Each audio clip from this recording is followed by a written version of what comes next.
नमस्कार दर्शक बंधु एही दोल पूर्णिमा दिन खड़ीपाठ होईछि एही वर्षर ओडिया नूतन पंजिका 2026 एवं 27 जहाँ दर्शाउछि सांघातिक भविष्यवाणी। जदि आपणकर बिछा राशि तेबे एही भिडियोटी आपणक पई बहुत अधिक गुरुत्वपूर्ण रहिछि कारण एही भिडियो रे आपणकर केउ मास गुड़िक शुभ रहिबो केउ मास गुड़िक अशुभ रहिछि ता सहित एही आगामी वर्षटी रे आपणकर आय एवं व्यय किभଳି रहिबो एवं केउ क्षेत्र गुड़िकरे आपणकु सफलता मिलिबा पई जाउछि एवं केउ क्षेत्र रे अधिक समस्या दे आपणकु गति करिबाकु पड़िबो एवं केउ दिग प्रति सचेतन रहिबाकु पड़िबो एवं मोटामोटी भावरे कहिबाकु गले आपणकर स्वास्थ्य शिक्षा चाकरी प्रेम संपर्क विवाह वैवाहिक जीवन आर्थिक स्थिति संतान जोग एवं कोर्ट कचेरी केस गुड़िक यही संपूर्ण ओडिया पांजी अनुसार केबिति रहिबो एही भिडियो रे आपणकु जणाइबी। ता सहित आपणकर राशिटी बिछा हेले मध्य नक्षत्र अनुसार प्रमुख ग्रह मानकर गोचर राशि परिवर्तन आपणकु केउ मासरे केउ तारीख ठारू अधिक प्रभाव पकाइबे ताहा मध्य एही भिडियो माध्यम रे आपण जानिबा को पाइबे। सबुठारू बड़ कथा हेउछि कोन रहिछि प्रतिकार जहाँ आपणकर संपूर्ण वर्षटी करिवार आवश्यकता रहिछि एवं कौन करिले आपणकर अशुभ दूर होइजिबो शुभाशुभ फल द्विगुणित होइजिबो एवं आपणकर कार्य गुड़िकरे आपणकु सिद्धि प्राप्त हेबो ताहा मध्य आपणकु जणाइबी। किंतु भिडियोटी आरंभ करने पूर्वरु जदि आपणकर भी बिछा राशि होइथाए एवं आपण भी ईश्वर को आंतरिक भक्ति एवं विश्वास करती तेबे भिडियोटी को लाइक करंतु कमेंट बॉक्स रे जय जगन्नाथ जय माँ लक्ष्मी अवश्य लिखि दियंतु। ता सहित आम सह जोगाजोग करबा पई भिडियोर मध्य भाग रे एक व्हाट्सएप नंबर टिए दिया जाइछि जो नंबर साहाय्य आपण आम सह जोगाजोग करी निजर नूतन कुंडली प्रस्तुत करें कुंडली विश्लेषण कराइपारे किंबा आपणकर चाकरी विवाह व्यवसाय प्रेम संपर्क शिक्षा स्वास्थ्य को नहीं किसी समस्या रही ताहार सहजरे एवं स्वल्प मूल्य रे समाधान करिपारिबे। सेतिपई आपण आम सह भिडियोर शेष पर्यंत जोड़ी होई रुहंतु एवं व्हाट्सएप नंबर माध्यम रे आम सह जोगाजोग करी खूब कम मूल्य रे आपणकर समस्यार समाधान करंतु।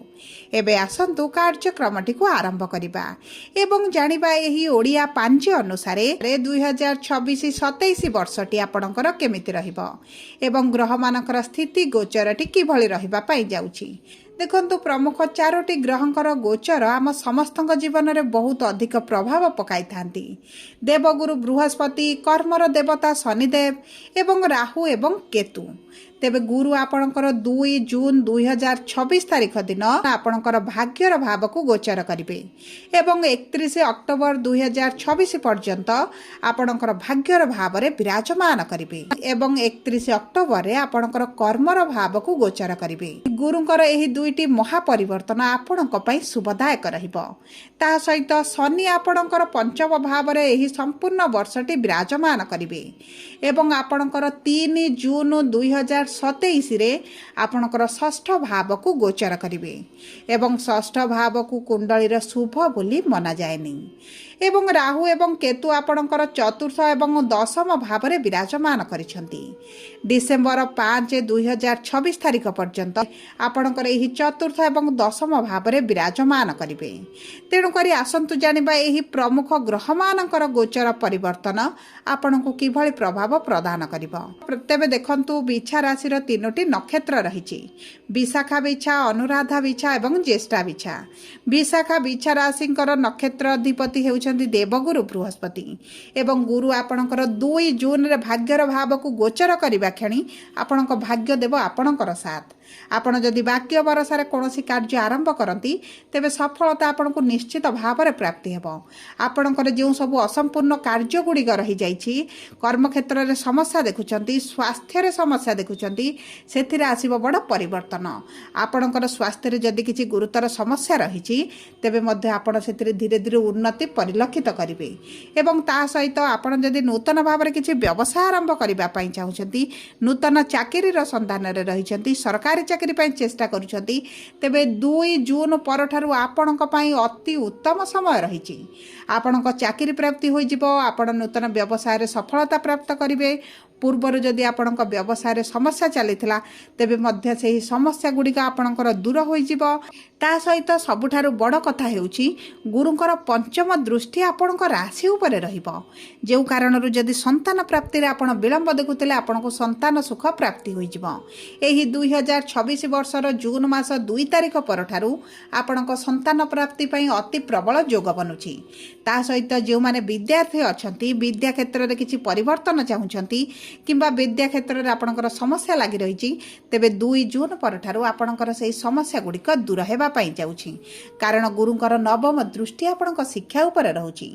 एवं जदि आपणकर विवाह रे समस्या देखुते, विवाह आपणकर होई पारु नथिला, आपणकर गृह रे किछि शुभ कार्य मांगलिक कार्य होई पारु नथिला, तेबे मध्य आपणकर सेही सब शुभ कार्य मांगलिक कार्य अनुष्ठित हेबा आरंभ होई जिवो। आपणकर किछि ना किछि तो अभिलाष मनस्कामना पूर्ण हेबो। किंतु विशेष भाव रे आपणक कर्म क्षेत्र रे प्रमोशन जदि चाहूले, ट्रांसफर चाहूले किंबा आपणकर पोस्ट किसी परिवर्तन चाहूले, मनपसंद चाकरी प्राप्त पाई चेष्टा करुले, तेबे 31 अक्टोबर परठारु अति उत्तम समय आपणक पाई रही।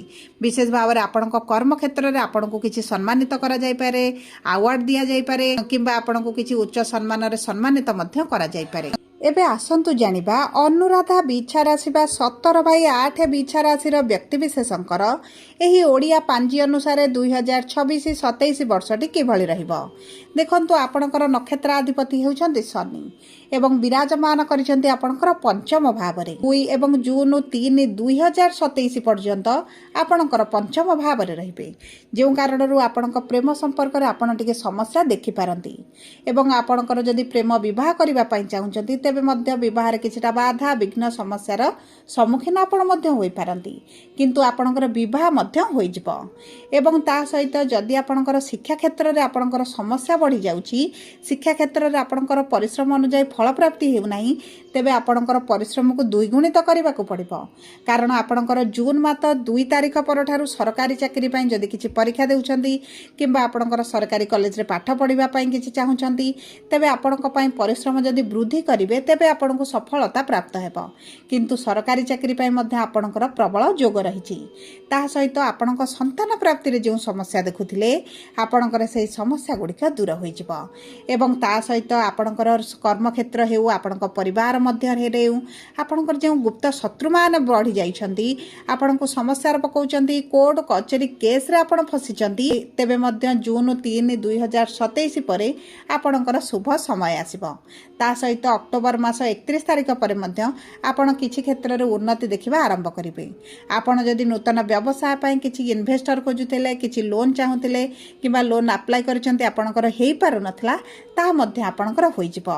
एवं सबुठारु बड़ कथा हेउची आपणक आर्थिक स्थिति रे आसीबो बड़ परिवर्तन। आपणकर जदि पैतृक संपत्ति को नै किछि समस्या चलीची तेबे आपण सेत्रु बाहर को आसीबे एवं आपणकर प्राप्य आपणको प्राप्त हेबो। जदि किछि प्रॉपर्टी बिक्री करिबा पई चाहूथिले तेबे मध्य आपणकर प्रॉपर्टी बिक्री करि परिबे, सेही माध्यम रे मध्य किछिटा अर्थ प्राप्त करिवे। एवं मोटामोटी भाव में देखा गले जदि आप विदेश यात्रा करने चाहूले कि पूर्वर विदेश में रहूले तेबे आपणक पई तो अति उत्तम समय रही। एबे आसंतु जानिबा ज्येष्ठा बिछा राशि बा 18 बाई 8 बिछा राशि व्यक्तिविशेषंकर ओडिया पांजी अनुसार 2026-27 वर्षटी किभଳି रहिबो। देखंतु आपणकर नक्षत्राधिपति हेउछन्ति बुध एवं बुध विराजमान करिसन्ति चतुर्थ भाव रे। बुधंकर दृष्टि आपणकर दशम भाव उपरे रहउची एवं आपणकर भाग्याधिपति हेउछन्ति चंद्र, रस्याधिपति हेउछन्ति मंगल एवं मंगल बुध एकत्र जेहेतु विराजमान करिसन्ति सुख सुविधा भोग विलास रे वृद्धि घटिबो। जदि आपणकर मां को स्वास्थ्य को नै आपण चिंतित रहउतिले तेबे मध्य आपणकर सेही चिंता गुड़िक दूर होइजिबो। आपणक मां को सहित संपर्क मधुर रहिबो किबा आपणकर मां को ठारू आपणको संपूर्ण सहयोग एवं समर्थन प्राप्ति हेबो। जदि नूतन जमी भूमि जान वाहन किछि क्रय करिबा पई चाहूतिले तेबे आपणक पई जून 2 परठारु ठारू अति उत्तम समय रहिबा पई जाउछि। ता सहित जदि आपणकर वैवाहिक संपर्क रे समस्या चली, कोर्ट कचेरी केस चली, डिवोर्स पई अप्लाई करिसेंती, उभय अलग हवा पई चाहुचंती, तेबे आपणकर बहुत सहजरे होई परिबो। जदि आपणकर पूर्वरु विवाह रे विलंब देखुथिले एवं आपणकर विवाह रे समस्या आसुथिला, तेबे आपणकर विवाह मध्य होई जिवो।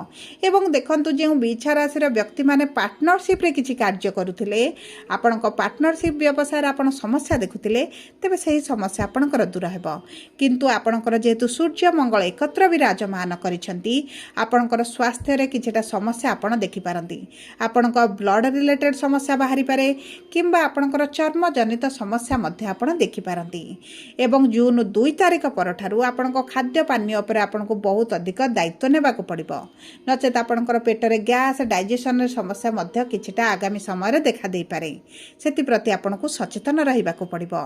एवं ताहा सहित जदि आपणकर ऑनलाइन रे किछि कारोबार करूछंती, विदेश रे रही किछि वैदेशिक मुद्रा रोजगार करूछंती, एआई आईटी सेक्टर अछंती, टीचरशिप काउंसलर अछंती, तेबे मध्य आपणकर भाग्य आपणकर साथ देउछि। तेबे मोटामोटी भाव में देखा गले बिछा राशि व्यक्ति विशेषकर आय एवं व्यय यही 2026 एवं 27 वर्ष रे 2 आय रहिले 3 व्यय रहिबो। माने आपणकर इनकम ठारू खर्च अधिक रहिबो। सेतिपई आपण जदि खर्च को आपणकर नियंत्रण रे रखंती किंबा आपणकर अर्थ को सठिक भाव में विनियोग करंती, तबे आपणक पई अति उत्तम रहिबो।